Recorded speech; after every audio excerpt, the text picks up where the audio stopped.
સુંદરો સુંદરોત્તિકમ્માણં સમે મમ્યાણમાણો યરો કિંમચ્છરમ મગઈ ऐ सुठ्ठियोक्ति गुण समूहोक्ति जो न सहै विधै पसंसम सोपरिहाई परभवे जहाँ महापीढ़ पीढ़।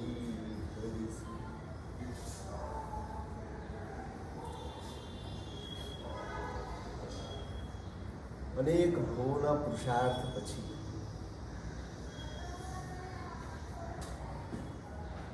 એક ઉત્તમ સ્થિતિ પ્રાપ્ત થાય, સારા સંયોગો પ્રાપ્ત થાય છે, વધુ આગળ વધવાના અવસર પ્રાપ્ત થાય છે. અવસર મળવો પણ દુર્લભ છે. અનેક ભવોમાં કર્મનો ક્ષયોપશમ કર્યો હોય, કર્મો ખપાવ્યા હોય, ત્યારે એક સ્થિતિનું નિર્માણ થાય છે કે આપણે હજુ આગળ વધી શકીએ. પણ મોટા ભાગે એવું બને છે કે એવા અવસરોને પણ આપણે ખોઈએ છીએ. એવી સામગ્રીને, એવા સંયોગોને આપણે ખોઈ નાખતા હોઈએ છીએ. જેમ કે આજે બધું જ અનુકૂળ છે, વધુ ને વધુ આગળ વધી શકાય એવા બધા જ સંયોગો, અનુકૂળતા બધું જ મળ્યું છે, અને છતાંય આપણે પુરુષાર્થમાં બહુ નબળા પડ્યા.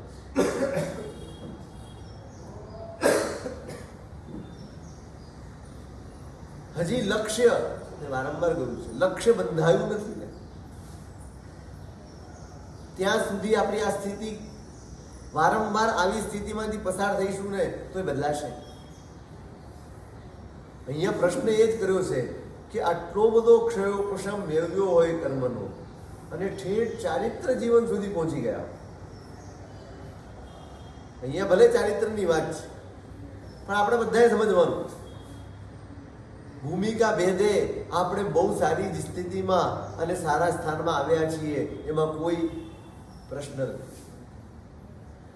શ્રેષ્ઠતમ સંયોગો આપણને બધાને મળ્યા છે. કોઈકને ચારિત્ર મળ્યું છે, કોઈકને શ્રાવક જીવન મળ્યું છે, કોઈકને માત્ર દેવગુરુ ધર્મની શ્રદ્ધા, જે કંઈ પણ મળ્યું છે, પણ મળ્યું છે એવું કે જેના સહારે તમે ખૂબ આગળ વધી શકો. અને છતાંય જીવ ચૂક કરી જાય છે, ચૂકી જાય છે. કેમ? ત્યાં પણ દોષો હાવી થઈ જાય છે. તમે વિચાર કરો, જો પરિસ્થિતિઓ અનુકૂળ હોય, સંયોગો સારા હોય, સમજણ પણ હોય, અને છતાં પણ દોષો આપણા ઉપર હાવી થઈ જતા હોય, આપણી નબળાઈઓ વારંવાર દેખા દેતી હોય, તો જ્યારે સંયોગો અનુકૂળ નહીં હોય, જ્યારે આવા કોઈ સમજણની વાત કરનારા નહીં મળ્યા હોય, ત્યારે આપણી શું સ્થિતિ થતી હોય? ત્યારે આપણા વલણ કેવા હોય? ત્યારે આપણા વિચારો કેવા હોય? ત્યારે આપણા વ્યવહાર કેવા હોય? આપણા હિતને અનુરૂપ હોય કે અહિત કરનારા હોય? આજે આટલી સમજણ છતાં પણ આપણે અહિતથી પૂરેપૂરા પાછા ફરવાનો પુરુષાર્થ સુદ્ધા નથી કરી શકતા. બચાવ શોધીએ છીએ. આપણી સૌથી મોટી નબળાઈ આ છે, આપણે બચાવ શોધીએ છીએ. આરાધક તેનું નામ જે ક્યારેય બચાવ ન શોધતો. નબળાઈનો બચાવ શોધવો ને એ આરાધકતાની ખામી છે, એ સમજણની ખામી છે, એ જ્ઞાનની નબળાઈ છે. મોહ જ્યાં સુધી પ્રબળ છે ને ત્યાં સુધી જ તમને બચાવ કરવાનું બને. કેમ બચાવ કરવો પડે? આટલી સરળતા, કમસે કમ કે હું મારી નબળાઈનો સ્વીકાર કરું. મેં વારંવાર કહ્યું છે, સ્વીકારની ભૂમિકા સુધી નહીં પહોંચીએ તો પુરુષાર્થની, આચારની ભૂમિકા સુધી નહીં પહોંચી શકે. પહેલા સ્વીકાર હશે તો જ તમે આચાર સુધી પહોંચી શકશો કે મારે કાઢવું છે. જ્યાં સુધી હું સ્વીકારું નહીં કે મારી આ નબળાઈ છે, હું બચાવ શોધ્યા કરીશ ને ત્યાં સુધી મને પુરુષાર્થ કરવાનું મન જ નહીં. અને કદાચ કરીશ ને તો પણ એટલો બધો પાંગળો પુરુષાર્થ હશે, એટલો બધો નબળો પુરુષાર્થ હશે, એ કશું જ નહીં મળે.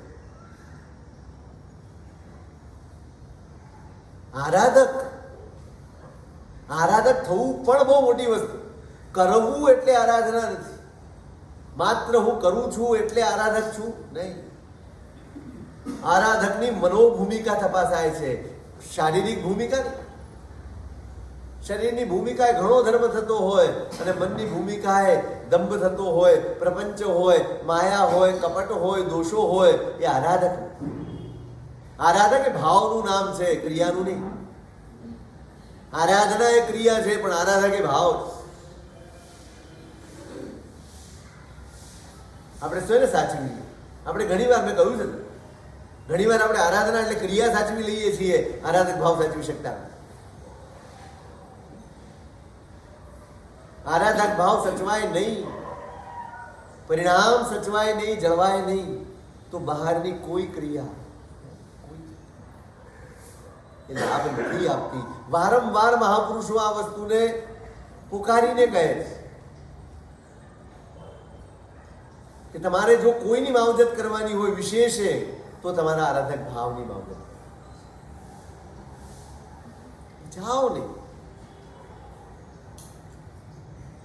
બચાવ નથી.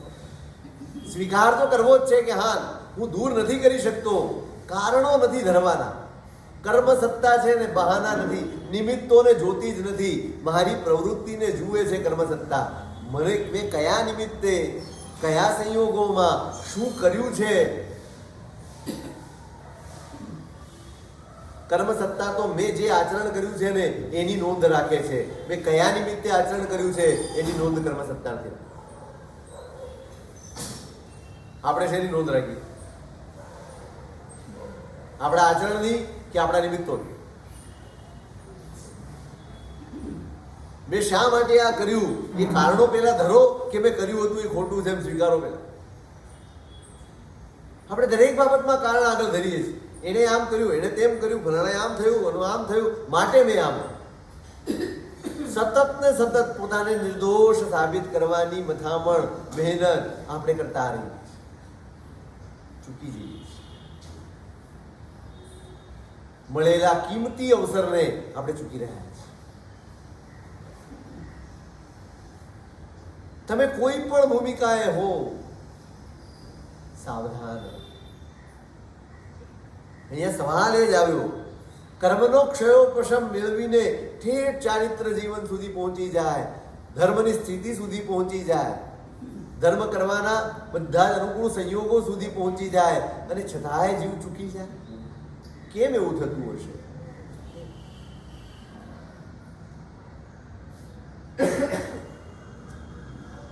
પીઠ અને મહાપીઠ મુનિની વાર્તા અહીંયા કરી છે. આપણે એ વાર્તા વિચારતા, બે વખત બ્રેક આવી ગયા. એક હોળીનો બ્રેક આવ્યો, પાછો મહોત્સવનો બ્રેક આવ્યો.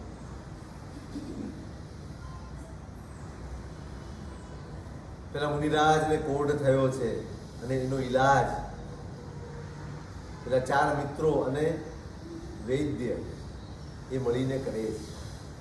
આપણે એ વાત વિચારતા, યાદ છે ને? હું બોલ્યો એટલે યાદ છે કે યાદ નથી? થોડું પણ યાદ. 2 શબ્દો બોલ્યા તમે, થોડું ને ઘણું.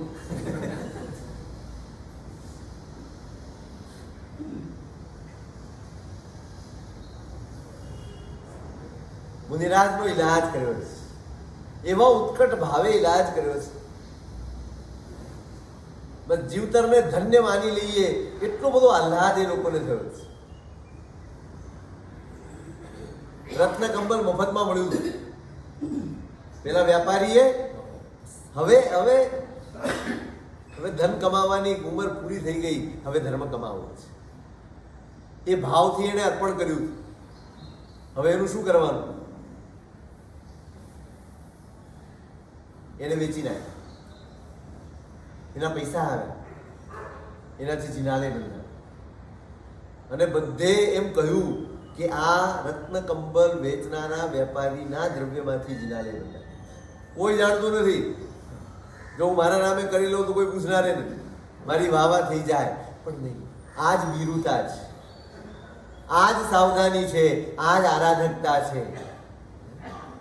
કોઈ પણ કામ થઈ રહ્યું છે ને એમાં પ્રામાણિક હો, બસ દરેક ક્રિયામાં પ્રામાણિક. તમે ખોટું કરો છો ને ત્યાં પણ જો તમે પ્રામાણિક છો તો તમે આરાધક છો. તમને ખબર હોવી જોઈએ કે આ મારા હાથે ખોટું થઈ રહ્યું છે, મારે કરવું પડી રહ્યું છે, આ ખોટું છે. એ આરાધકતા નહીં છે.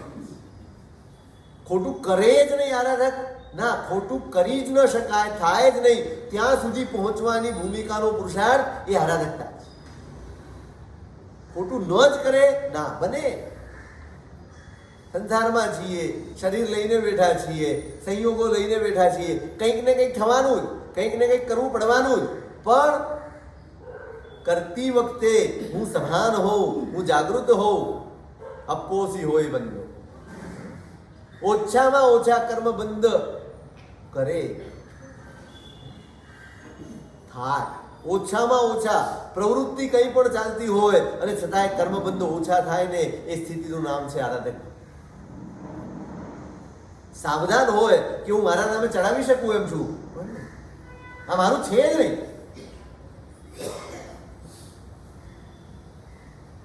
અને આ અધ્યવસાયમાં એ ચારે જણાએ સમય થયો પછી દીક્ષા લીધી છે, પાંચે.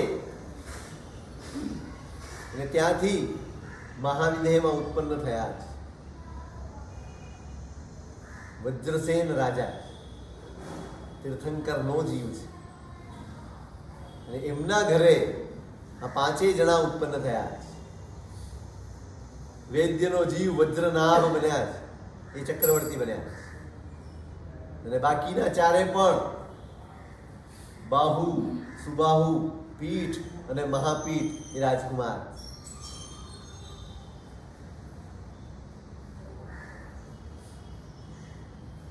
વખત આવે વજ્રસેન રાજાએ દીક્ષા લીધી છે, તીર્થંકર છે, દીક્ષા લીધી છે.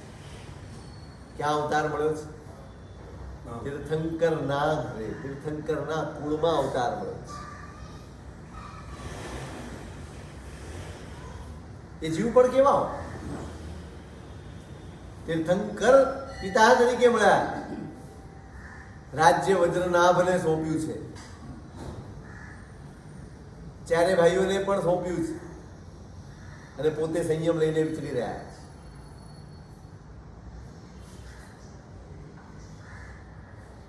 બધાના જીવો અંતરંગ રીતે વૈરાગી છે. સંસારની બધી જ ફરજો, બધા જ કર્તવ્યો નિભાવવા છતાં એમના અંતરમાં બસ વૈરાગ્ય જાળશે, પ્રજળતો રહે છે.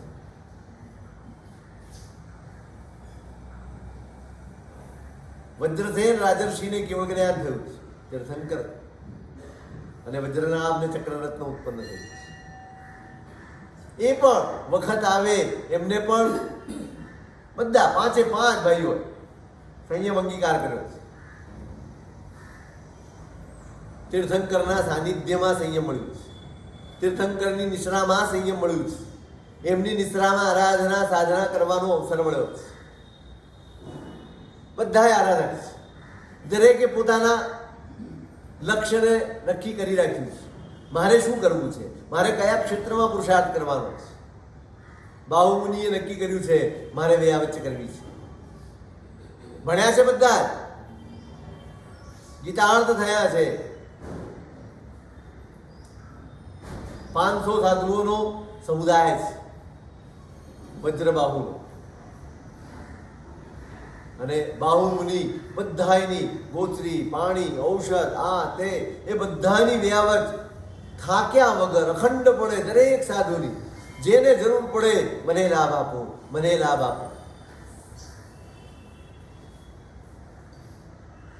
કોઈ પણ એક અનુષ્ઠાન બરાબર પકડી એને તમારા જીવનનો હિસ્સો બનાવો.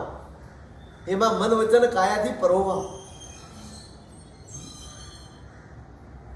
એ તમને આગળ વધારશે, એ તમને ખૂબ આગળ વધારશે. વિહાવચ્ચ કરે છે, જેને જેની જરૂર હોય. નિર્દોષ સાધુ જીવન છે, મહેનત કરવી પડે. આજની જેમ નહીં નિલેશભાઈ બનાવી નાખજો, ફલાણાભાઈ કરી નાખજો, નહીં તો અમે ફટાફટ ઉપયોગ આપી દઈએ, લેતા આવજો. ત્યાં તો આવશ્યકતા છે ગવેષણા કરવા નીકળવાનું. નિર્દોષ લાવવાનું છે.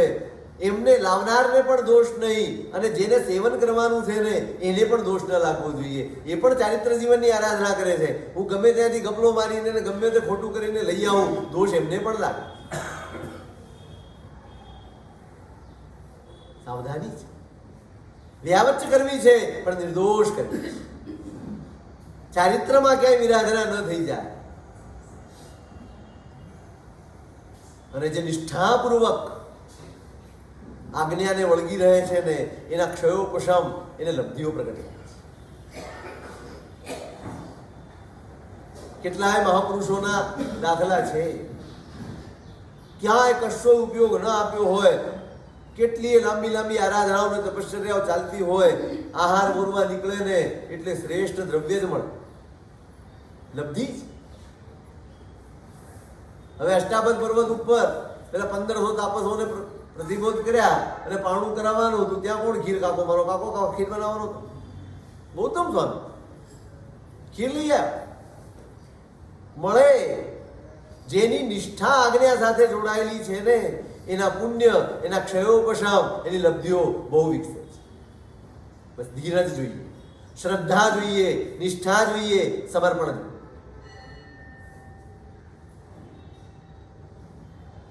આ તો પુણ્યનો ભોગવટો છે. હું તમને કહું અને તમે મારા માટે કરીને લાવો ને, આ પુણ્યનો ભોગવટો છે. પેલામાં તો કર્મનો ક્ષયોપશમ જ એ પ્રકારનો ખીલે કે તમે નીકળો ને, મનમાં ઈચ્છો. લબ્ધિ છે ભાઈ, આહારની પણ લબ્ધિ છે.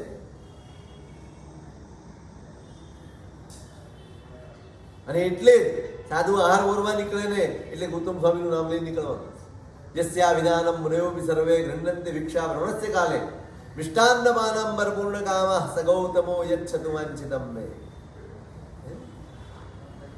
યસ્યા વિધાનમ મુનયોપી સર્વે ગૃહ્ણન્તિ ભિક્ષા ભ્રમણસ્ય કાલે. ભિક્ષા માટે, આહારચર્યા માટે, ગુજરી માટે નીકળવાનું હોય તો ગૌતમ સ્વામીનું સ્મરણ કરીને નીકળવાનું. કેમ? તો મિષ્ટાન્નમાનંબર પૂર્ણકામઃ. જ્યાં જાઓ ત્યાં લબ્ધિ થાય. પણ શંકામાં જીવતો હોય, મળશે કે નહીં, મળશે કે નહીં, કાંઈ ન હોય. બહુ શંકા કોને હોય? આવી જેના સત્વ બહુ નબળા હોય ને એવા અમારા જેવા જીવોને બહુ શંકા હોય. આજે કીધું નથી, મળશે કે નહીં મળે, તૈયાર હશે કે નહીં હોય, આમ હોય કે નહીં હોય. આ બધું જ નબળા સત્વની નિશાની. સાધુને તો કેવો ભરોસો હોવો જોઈએ. અને બંને રસ્તા બતાવ્યા છે પ્રભુએ. મળી જાય તો સંયમની વૃદ્ધિ, અને ન મળે તો બોલવામાં કેટલું મીઠું લાગે, તપો વૃદ્ધિ. આનંદ થાય. આજે નથી મળ્યું, વાહ, આજે એક દિવસ વધુ તપ કરવાનો અવસર મળ્યો છે.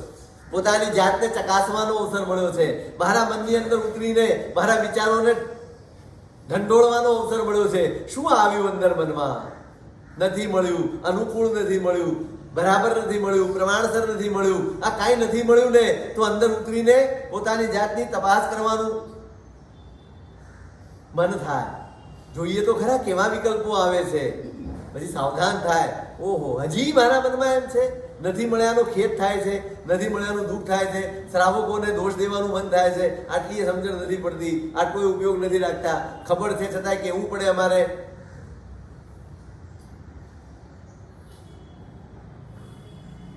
આજ્ઞા પ્રત્યે જે સમર્પિત છે ને એના વિકલ્પો આપોઆપ શમી જાય છે. સમર્પણ જોઈએ. આજ્ઞા પાળવી છે એની સમજણ તો છે, પણ આજ્ઞા પાળવી જ છે એવું સમર્પણ સમજણ છે, હજી સમર્પણ. સત્વ નબળું પડે. મળી જાય સંયમ રૂપ આરાધના વધુ ઉલ્લાસથી કરીશું. એ તો મળી જાય એટલે ઓર ઉઈ જાય, આરામ મળે તો સંયમ વૃદ્ધિ. और पुरुषार्थ पूर्वक आराधना करीशु. पचावવાનું. दुर्बलिका पुष्य मित्र आचार्य भगवान એટલું બધું ભણે, એટલું બધું ભણે, પ્રચંડ મેધાવી માણસ, જેટલું વાપરે ને બધું ભળી જાય. એટલો સ્વાધ્યાય, એટલું બધું ભણતર, એટલું બધું જ્ઞાનની રમણતા. પરિવારવાળા આવે જ્યારે જુઓ ત્યારે સાવ નબળા હોય. શરીર નબળા એટલે શરીર નબળું દેખાય, દુર્બળ દેખાય. ગુરુ મહારાજને પૂછ્યું, સાહેબ કેમ તમે કઈ ખવડાવતા પીવડાવતા નથી? એનો સ્વાધ્યાય એવો છે, એની ચર્યા એવી છે, એની મહેનત એવી છે કે એને ગમે તે ખવડાવો ને એનું શરીર નહીં વળે. ના સાહેબ એવું નથી. સારું, તમે પ્રયોગ કરી દો, તમે પ્રયોગ કરી દો કે અમારે ત્યાં રાખીશું. ભલે હિતાર્થ મહાપુરુષ સાહેબે આદેશ કર્યો છે, દુર્બલિકા પુષ્ય મિત્ર, તમારે ત્યાં રહેવાનું પણ આઈમ્બિલ કરવા, ભણવાનું નહીં. ભણવાનું બંધ. આ 15 દિવસ મહિનો ભણવાનું બંધ.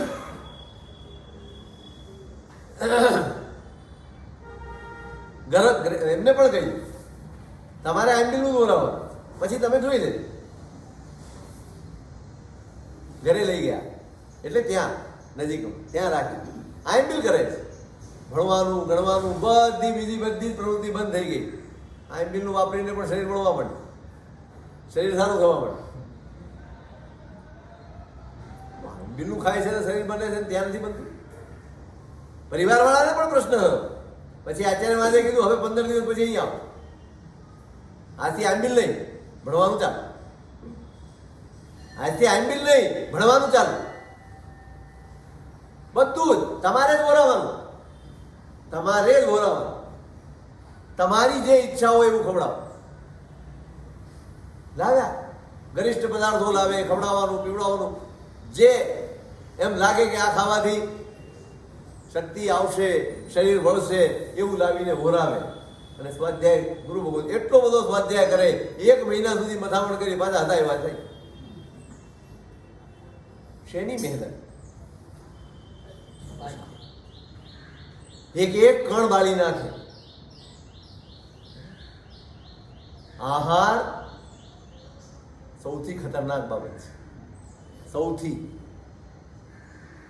મનમાં જાગતા અસંખ્ય વિકલ્પો એના મૂળમાં આહાર છે. કારણ કે આહાર એ એનર્જી છે, શક્તિ છે. આપણી આવશ્યકતા કરતા ઘણું વધારે આપણે ખાઈએ છીએ, ઘણું વધારે. અને પછી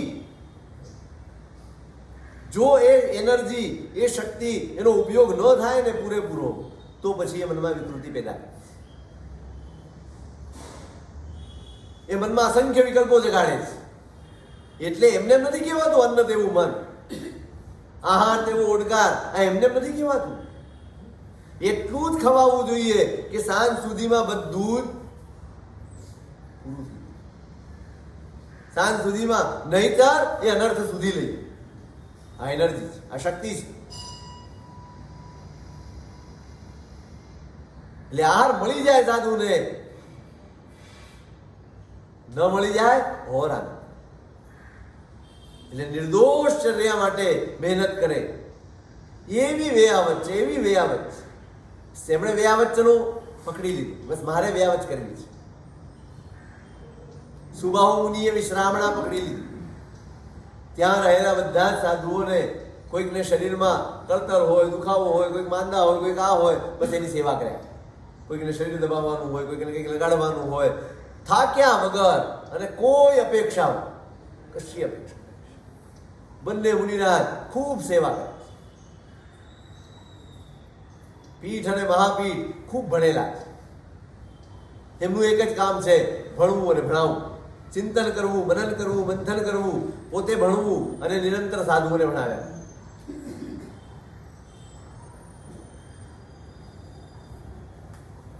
સરસ રીતે બધાનું જીવન ચાલે છે. આ 2 જણા જે વ્યાવચ કરે છે, વિશ્રામણા કરે છે, એની પ્રશંસા ગુરુ મહારાજ ખૂબ કરે છે. કેવી સરસ વ્યાવચ કરે છે. કોઈ અપેક્ષા વગર, થાક્યા વગર, ઉજાગરો થાય એની ચિંતા કર્યા વગર, કંટાળ્યા વગર. વ્યાવચને અપ્રતિપાતી ગુણ કરે. વ્યાવચ્ચ કરીને જે પુણ્ય બંધાય એ ક્યારેય નિષ્ફળ ન થાય. એનું ફળ આપે આપે આપે ને આપે. જ્ઞાન તો પુનરાવર્તન ન કરો તો ચાલ્યું જાય. ચારિત્ર છે, કોઈ ચારિત્રથી ભ્રષ્ટ થઈ જાય, ચારિત્રનો નાશ થઈ જાય, આયુષ્ય પૂરું થઈ જાય, ચારિત્ર પૂરું થઈ જાય.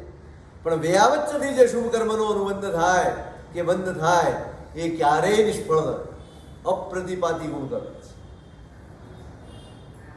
એટલે ગુરુ મહારાજ બધાની વચ્ચે અનુમોદના કરે એમ કે બંને જણા કેટલી સરસ વ્યાવચ્ચ છે, કેવી સરસ વિશ્રાવણા, કેવી શાખા આપી રહ્યા છે સમુદાય. કોઈ નાના છે, કોઈ મોટા છે, દરેકને અનુકૂળતા કરી આપવાની. એમની આરાધનામાં ઉલ્લાસ આવે, એમની આરાધનામાં અનુકૂળતા આવે એવું વાતાવરણ રચી આપવાનું, એવી સગવડ બધી કરી આપવાની. તમે આરાધના કરો, અમે તમારી ભક્તિ કરીએ. પણ આ પ્રશંસા થાય ને એ પેલા પીઠ અને મહાપીઠના મનમાં જોયું. સંસારમાં હો કે અહીંયા હો, બધે હરખા જ વ્યવહાર છે. આપણું કામ કરી આપે ને બધાય વખાણ કરે. અમે આખો દિવસ ચોપડી લઈને મંડાયા છીએ, પણ કોઈને દેખાય? ગુરુમાનને એવું દેખાય છે કે આ કેટલું બધું ભણે છે, ભણાવે છે, બધાની વચ્ચે આ બેની પ્રશંસા થાય છે, અમારી નથી.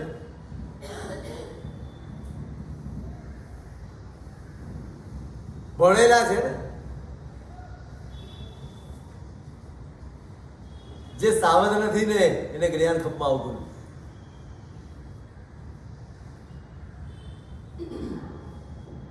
ભણેલું પણ જે જાગતો છે એને જ ખપમાં આવે છે.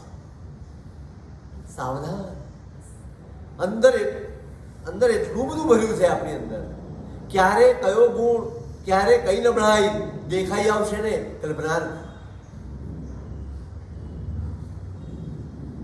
બોલતા નથી, કોઈને કહેતા નથી, પણ મનમાં ને મનમાં ઈર્ષ્યા થયા જ કરે છે, બળતરા થયા જ કરે છે. અને આ બળતરાના કારણે ગુરુ મહારાજ પ્રત્યેનો અભાવ પેદા થાય તો ખરો કે આમના થાય છે ને અમારા કેમ નહીં? આમની વાત બધાની વચ્ચે થાય છે તો અમારી કેમ નહીં? અમારી પણ કરવી જોઈએ ને. આ તો સંસાર જેવો વ્યવહાર છે. સંસારમાં પણ જેનું જે કામ કરે એના વખાણ બધા કરે, પણ આપણને કોઈ ના પૂછે. ઈર્ષ્યામાં તણાઈ ગયા.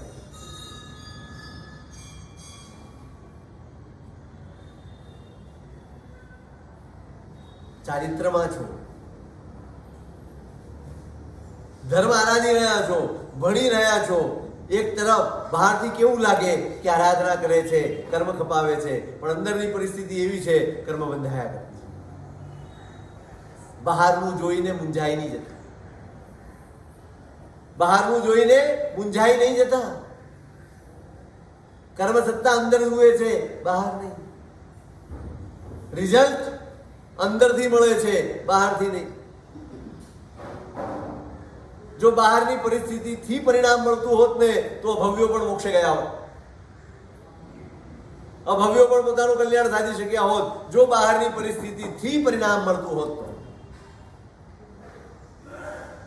પરિણામ એનો આધાર છે અંદરનું પરિણામ. બહારનું પરિણામ એનો આધાર છે અંદરનું પરિણામ. અંદર શું છે? બાહુબલી વરસ ઉભા રહ્યા, કેમ કેવળ જ્ઞાન નો થયું? ગડબડ ક્યાં હતી? બહાર કે અંદર? ગડબડ અંદર હતી ભાઈ. પ્રસન્નચંદ્ર એમ જ ઉભા. સૂરજ સામનું દ્રષ્ટિ લગાય, પગ ઉપર પગ ચડાય, પગ ઉપર પગ ચડાવેલો છે, સૂરજની સામે દ્રષ્ટિ છે, હાથ બે ઉપર છે. કોઈ પણ જુએ તો એમ જ લાગે કે આ કેવી સાધના.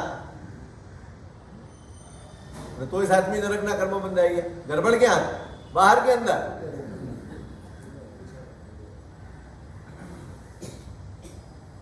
મલ્લીનાથ ભગવાનનો પૂરો હો તબ કીધો માયા કરીજી, મિત્ર શું રાખ્યો રે ભેદ, મલ્લી જિનેશ્વર જાણજોજી, તો પામ્યા સ્ત્રી વેદ, રે પ્રાણી મ કરીશ માયા લગા. હે તપ કરે છે, બસ હું વધુ કરી લઉં. આવા તમે વધુ કરો એની સામે કોઈ સવાલ જ નથી, પણ એ વધુ કરવા માટે કપટ કરો ને પ્રશ્ન. પારણાનો દિવસ આવે, આજે ઠીક નથી, આજે આમ નથી, આજે તેમ નથી, કોઈક ને કોઈક બહાને તે દિવસે ઉપવાસ કરી. મિત્રો બધા પારણું કરે અને એ બહાનું કરીને તપસ્યા આગળ લગાડે. શું થયું? તો પામ્યા સ્ત્રીવેદ, તીર્થંકર થયા, પણ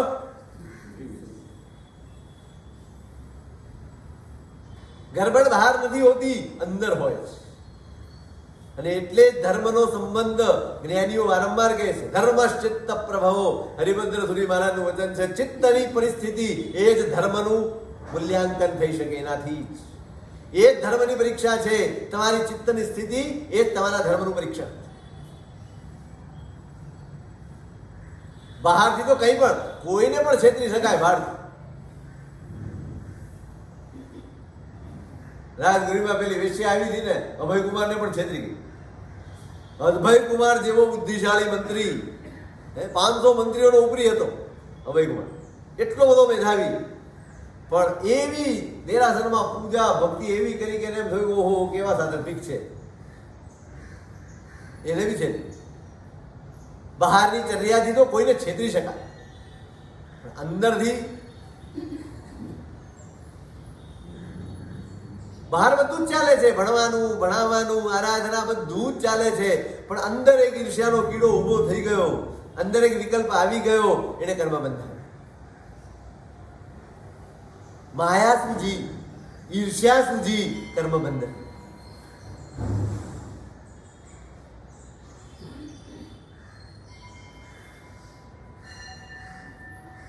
બધા કાળ ધર્મ પામીને અનુત્તર વિમાનમાં બધા આરાધક તો છે.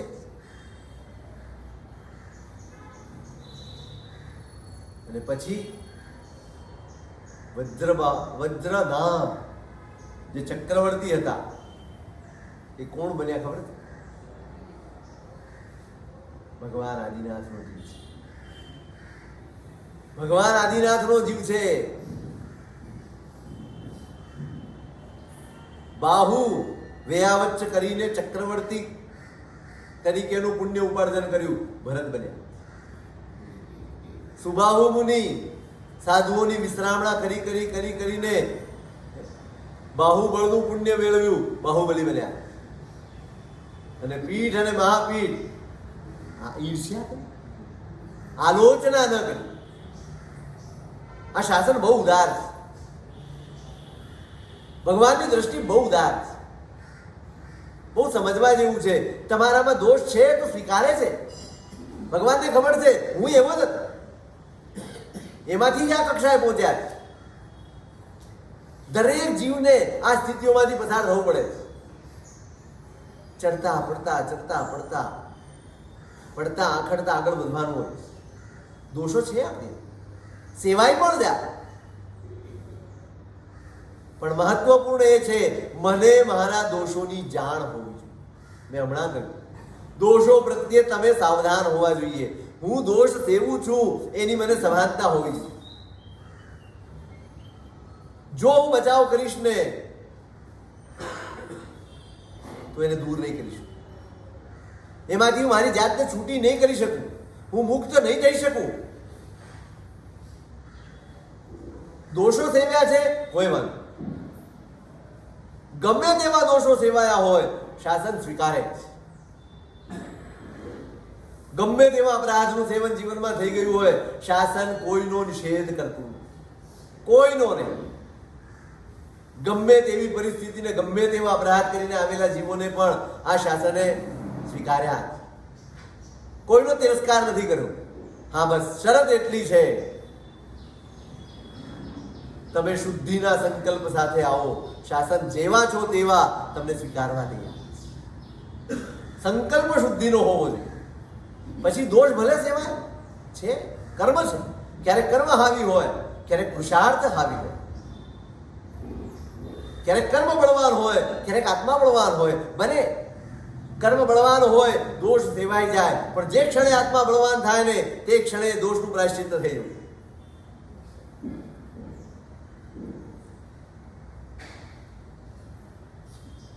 ધર્મ એ આત્માને બળવાન કરવાની સાધના છે. આત્મા જેટલો બળવાન થશે કર્મ એટલા નબળા થશે. કર્મોને હરાવવાનો એક માત્ર માર્ગ આ જ છે. તમારો આત્મા જેટલો બળકટ બનશે કર્મની તાકાત એટલી ઓછી હશે. ગમે તેવું પ્રચંડ કર્મ હોય પણ આત્મા બલિષ્ઠ છે ને,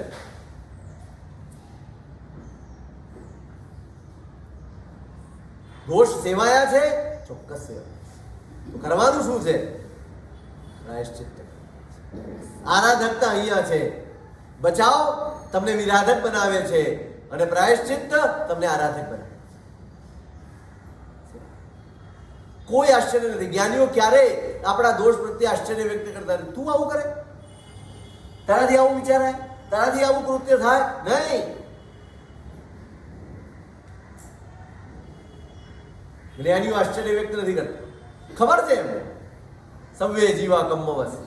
કર્મવશ જીવ છે એ કંઈ પણ કરી શકે, પણ બહાદુરી છે એમાં. ખોટું આચરાઈ જાય ને એ શરમની બાબત નથી, પણ ખોટા પ્રત્યે જાગૃતિ ન આવે ને એ શરમાવા જેવી વાત. ખોટું તો થઈ જાય પણ જાગૃતિ આવે તો શાબાશીને પાત્ર છો, તો ધન્યવાદને પાત્ર છો, સાધુવાદને પાત્ર છો.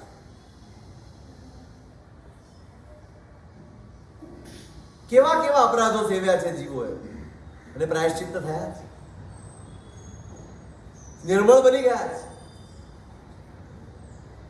તદ્દન પાપથી ખરડાયેલી જિંદગી હોય, બધા વ્યસનો એ પૂરા હોય, પણ જ્યાં જ્યાં ધર્મના શરણે આવે, જ્યાં ગુરુ ભગવંતના શરણે આવે અને પ્રાયશ્ચિત્ત લે, અંદરની એવી શુદ્ધિ થાય, એવી શુદ્ધિ થાય, તે જ ભવે. દોષ તો સેવાય, નજર દોષ તરફ નહીં, નજર એની એની ભાવના તરફ, એની વૃત્તિ તરફ.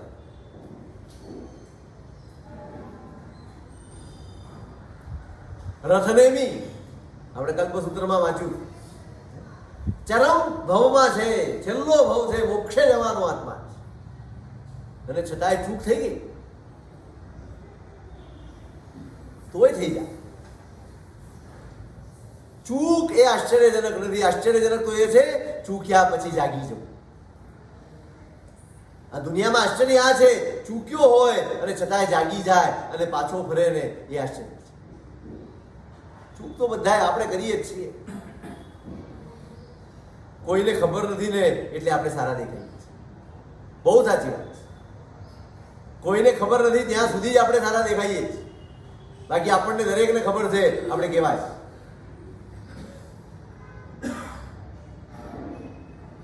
પીઠ અને મહાપીઠ બંને ઈર્ષ્યામાં જીવ્યા છે, પણ જાગ્યા નહીં. જાગ્યા નહીં, પ્રાયશ્ચિત્ત કરીને શુદ્ધિ ન કરી, અને એનું પરિણામ સ્ત્રીવેદ બન્યા. શું બંધાયું? શું બન્યા? બ્રાહ્મી અને સુંદર. ઈર્ષ્યાનું પરિણામ. નાનકડો પણ દોષ તમારી ઊંચામાં ઊંચી સ્થિતિમાં પણ એનો પ્રભાવ દેખાડ્યા વગર. મેં હમણાં કીધું, મલ્લીનાથ ભગવાન ઊંચામાં ઊંચી સ્થિતિ, તીર્થંકર પણ, અને છતાંય આ અવસર પીઢીનું એ અક્ષેરું ગણાય. 10 આશ્ચર્ય છે એમાંનું એક આશ્ચર્ય છે કે તીર્થંકર સ્ત્રી બન્યા. એનો પ્રભાવ દેખાડે, કર્મ પ્રભાવ દેખાડે. તમે ક્યાં છો એને જોવાનું નથી.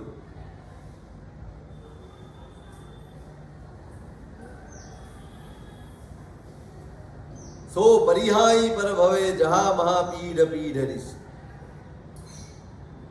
ગુણવાન છે આત્માઓ, અત્યંત વ્યવસ્થિત આત્માઓ છે, છતાં પણ બીજાની પ્રશંસા સાંભળવા માટે અસમર્થ, નબળાઈ થઈ, સહન ન કરી શક્યા, ઈર્ષ્યામાં સરી પડ્યા.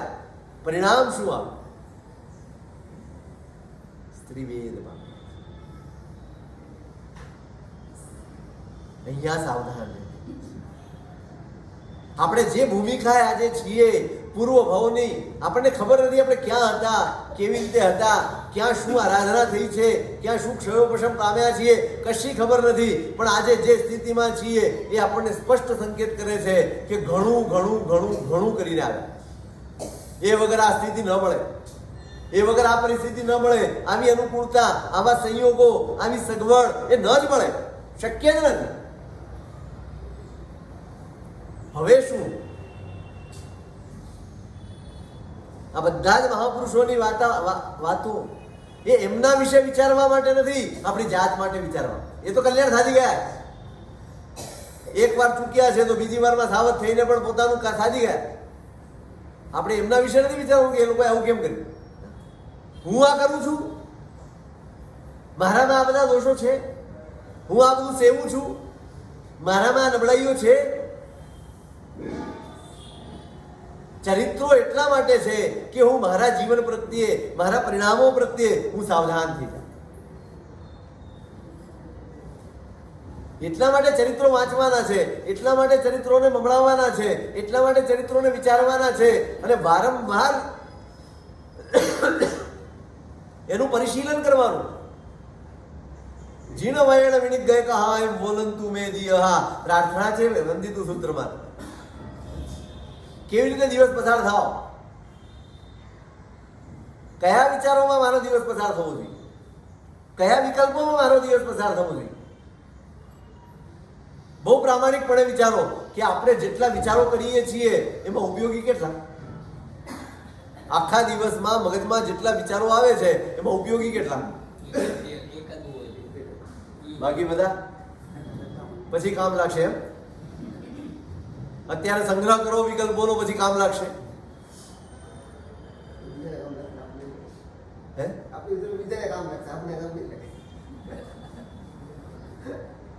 અટકાવવાનો પ્રયત્ન નથી કરતો. પ્રયત્ન શું, પેલા વિચાર તો કરો. પ્રયત્ન ક્યારે શરૂ થાય? તમે વિચારો, તમે સ્વીકારો કે આ મને નુકસાન કરનાર છે તો તમને પ્રયત્ન કરવાનું મન થાય. મેં તમને અહીંયા કહ્યું પણ તમે અહીંથી ઉતરશો અને ઘરે જશો, શું કરશો? આખા રસ્તે કરશો શું? કોઈ હશે તો વાતો કરશો, નહીં હોય તો એકલા એકલા બધા કરશો.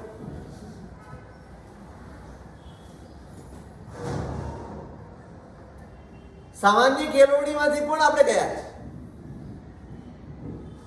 સામાન્ય કેળવણી કરવાનું પણ આપણને એમ જ લાગે છે કે મારી પાસે ધર્મ કરવાનો સમય જ નથી.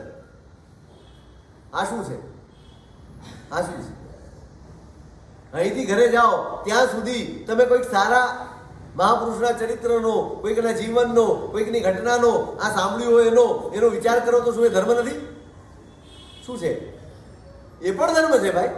રસ્તામાં ચાલતાય ધર્મ થઈ શકે, સૂતા સૂતાય ધર્મ થઈ શકે, તમારી ઓફિસ અને દુકાને પણ ધર્મ થઈ શકે, ખાતા ખાતાય ધર્મ થઈ શકે, બધી રીતે ધર્મ થઈ શકે. માત્ર કટાસનું ધર્મલો લઈને બેસો તો જ ધર્મ થઈ શકે, જિનાલયમાં ઉપાશ્રયમાં આવીએ તો જ ધર્મ થઈ શકે, એવું ક્યાં છે? ધર્મ એ અંતરંગ બાબત છે, ક્રિયા બહિરંગ બાબત છે. ધર્મ તો અંતરંગ બાબત છે, ક્યાંય પણ થઈ શકે.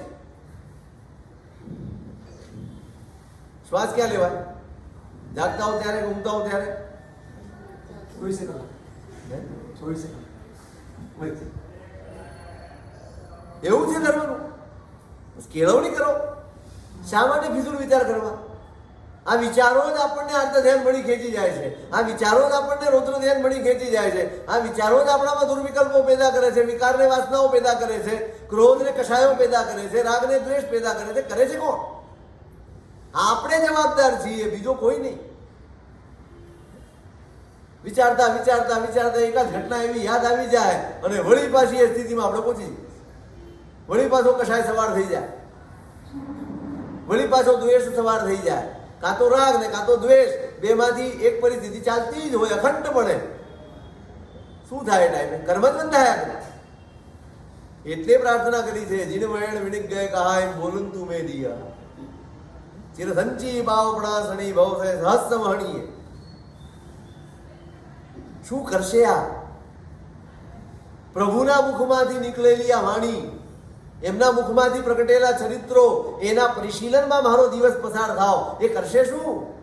ચિરકાળમાં જે કર્મોનો સંચય કર્યો છે ને એ કર્મના ભૂકા બનાવી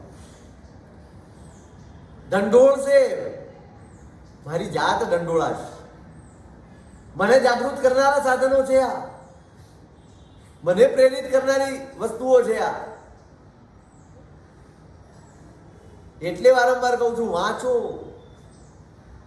ભલે ત્યારે બાહુબલી પ્રતિક્રમણ કરતા ત્યારે બોલું છું, કેટલા નામ છે અંદર? 100 નામ છે. ગણજો આજે. એનું ભરતેશ્વર બાહુબલી વૃત્તિ આખું 100 મહાપુરુષના કથાનકો છે, મળે છે, ગુજરાતીમાં પણ મળે છે. વાંચો, વિચારો, એક ચરિત્ર વાંચો, એના વિશે વિચાર કરો. આ મનના વિકલ્પો આ જુઓ. આ ભણેલા હતા પીઠ અને મહાપીઠ, કે સામાન્ય નહોતા. સાધુ જીવન છે, આરાધક જીવન છે, પરિણામમાં પણ આરાધના છે. આટલો બધો સ્વાધ્યાય અને આરાધના હોવા છતાં પણ એમના મનમાં જો ઈર્ષ્યા ઘર કરી જઈ શકતી હોય, એ એમને સતત પજવી શકતી હોય, તો જેની પાસે સ્વાધ્યાય નથી, આરાધના નથી, આરાધક ભાવ પણ નથી, કોઈ એવી પરિણતિ પણ નથી, એના મનની શું દશા થાય? આપણા જેવાની સ્થિતિ શું થાય? આપણી પાસે એવું કોઈ પ્રબળ આલંબન પણ નથી.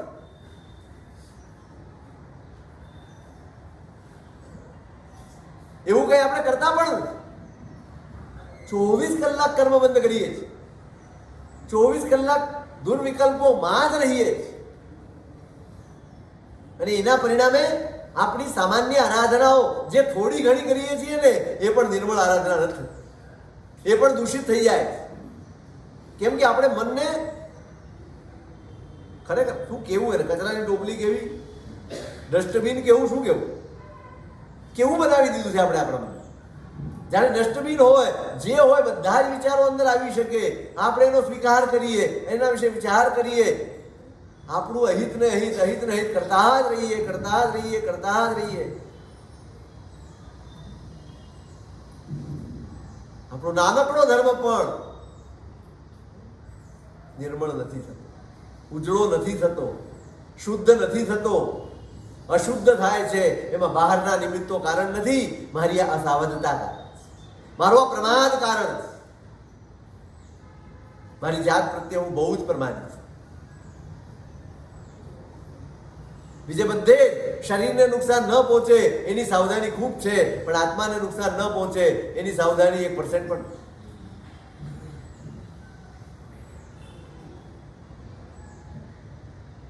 સાવધતા આવી જશે, જાગૃતિ આવી જશે. આ વિચારો કરવાથી મને નુકસાન થઈ રહ્યું છે, મને હાનિ થઈ રહી છે. કોઈ જુએ કે ન જુએ, કોઈ જાણે કે ન જાણે, બહારથી બધું જ સારું દેખાતું હોય અને છતાંય મારા અંદરથી મારું અહિત થયા જ કરતું હોય, એ સ્થિતિ કેમ મને ચાલી શકે? કેવી રીતે ચાલી શકે? આવી સ્થિતિમાં પહોંચેલા મહાપુરુષ પણ જો સાવધ ન રહે તો આવો એકાદ દોષ એમને પણ નડી જાય. તીર્થંકરના ઘરે જન્મ લેવા છતાં પણ જોજો, આ ભાવમાં બી તીર્થંકરનું ઘર મળ્યું છે અને ભવાંતરમાં બી તીર્થંકરનું ઘર. અહીં વજ્રસેન એ તીર્થંકર હતા એમના પિતા તરીકે, અને ભવાંતરમાં આદિનાથ ભગવાન એ તીર્થંકર હતા એમના પિતા તરીકે.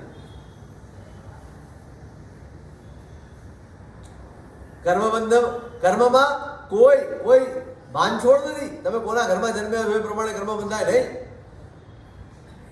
તમે તમારા મન વચન કાયાના યોગોને કેવી રીતે કેળવ્યા છે ને એના ઉપર જ કર્મ બંધાય.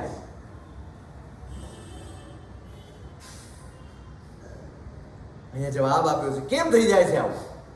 આ કક્ષાએ પહોંચ્યા પછી પણ જીવ લપસી જાય, જીવ દોષોને સરેન્ડર થઈ જાય, દોષોને અધીન થઈને જીવી લે, અને પ્રાયશ્ચિત કરવાનું એને શું છે?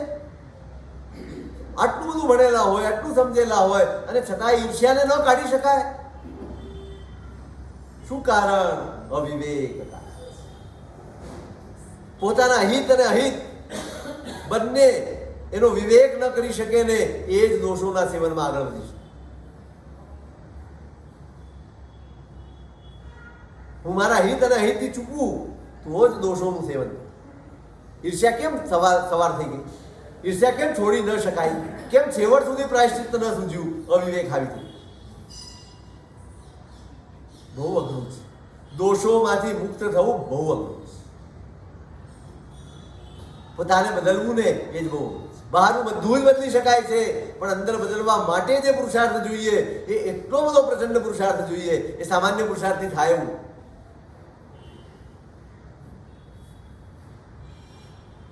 એટલે કર્મના ક્ષયોપશમથી આપણને ઉત્તમ અનુકૂળ પરિસ્થિતિ અને સંયોગો મળ્યા છે ને એનો લાભ લઈને આપણે આપણી જાતનું હિત સાધી લેવું. આ જ સમજણ છે, આ જ સમ્યક જ્ઞાન છે. આપણે પણ સાવધ થવા, આપણને પણ સંયોગો મળ્યા છે. દોષો છે એનો અફસોસ કરવા કરતા એના પ્રત્યે સાવધાની વર્તે. અફસોસ કરવાથી કોઈ દોષો દૂર થતા નથી. સાવધાની હશે તો તમે દોષોમાંથી બહાર નીકળી શકો. આ ચરિત્રનું, પીઠ અને મહાપીઠ મુનિના ચરિત્રનું આ જ છેલ્લો નિષ્કર્ષ છે. આપણે જો આ કક્ષાએ પહોંચેલો જીવ પણ જો ચૂકી જાય, તો આ સ્થિતિએ પહોંચી જાય, તો આપણે તો કેટલા બધા સાવધ રહેવાનું છે. તો એ સાવધાની આપણામાં પણ આવે અને એનું વિશેષ સ્વરૂપ દેખાય.